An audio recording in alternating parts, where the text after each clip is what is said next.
आऊज़ु बिल्लाहि मिनश शैतानिर रजीम बिस्मिल्लाहिर रहमानिर रहीम। प्यारे बच्चों, अस्सलाम वालेकुम रहमतुल्लाहि वबरकातुहू।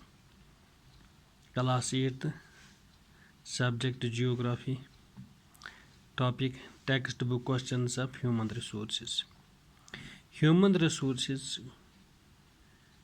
यस चैप्टर छ पोर आस आज करो यह क्वेश्चंस। गोडनिकुय क्वेश्चन छ अथ, why are people considered as a resource? पा लूक यम क्या कंसिडर कर एज ए रिसोर्स। रिसोर्स मे तह वोनमुत रिसोर्स के तम चीज़ यम सन डिमांड आसन करान फुलफिल। आंसर अथ, people are the greatest resource of the nation. All other resources of nature become significant only when people extract its usefulness. It is the people with their demands and abilities that turn them into resource. Hence, human resources are the ultimate resources. तो look यम अम हसा सारे खुद बोड़ resource मान कौमिक यम जन बाकी resources तम हसा बनान तेली फ़ायदेमंद येल हसे लूक एक्सट्रैक्ट करान इमन रिसोर्सन हिंद यूजफुलनेस। यह हसा लूकन हज डिमांड तो बे तिहज एबिलिटीज यम इमन रिसोर्स बनावान। तवे हसा वन ह्यूमन रिसोर्सेस अम हसा अल्टीमेट रिसोर्सेस, तिकाज बाकी रिसोर्सेस अम कड़ान बद अगर न ह्यूमन रिसोर्सेस आसन कहीं ते बाकी रिसोर्स आसान तेल बेकार। पच question number 2, what are the causes for the uneven distribution of people of the world? दपान तुम वनु से वजह क्या अनइवन डिस्ट्रीब्यूशन लूकन हज वर्ल्डस मज तो यह क्या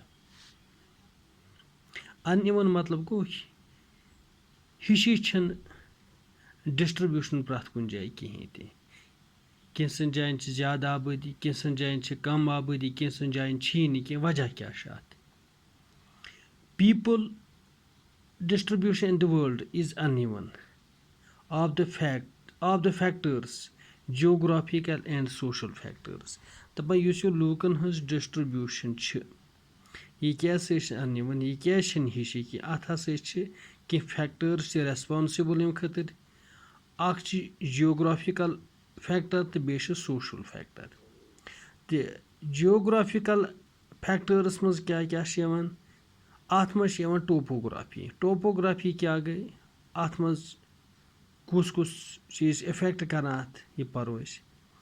people prefer living on plains rather than mountains and plateaus because these areas are suitable for farming, manufacturing and service activities।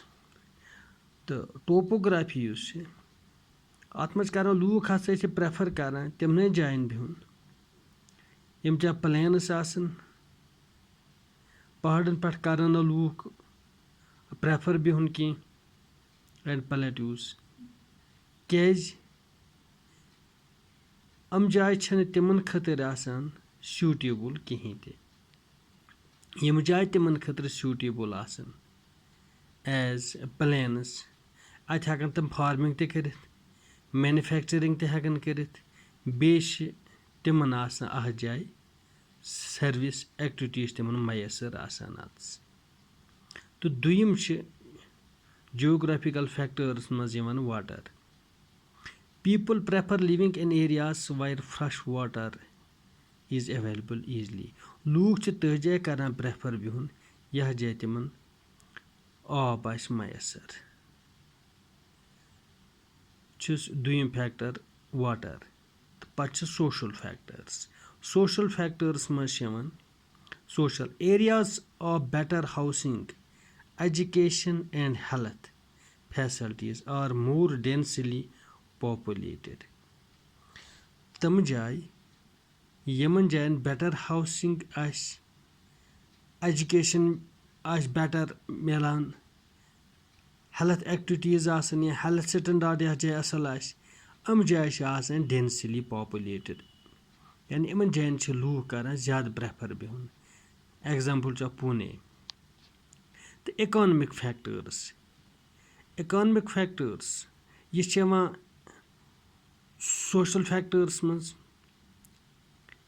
Industrial areas provide employment opportunities یِمن جاین انڈسٹریٖز آسن کارخانہٕ آسن یِم چھِ پرووایڈ کران ایمپلایمنٹ اتہِ کٮ۪ن لوٗکن تہٕ یہِ چھُ سوشل فیکٹٲرٕس منٛز یِوان تھینکٕس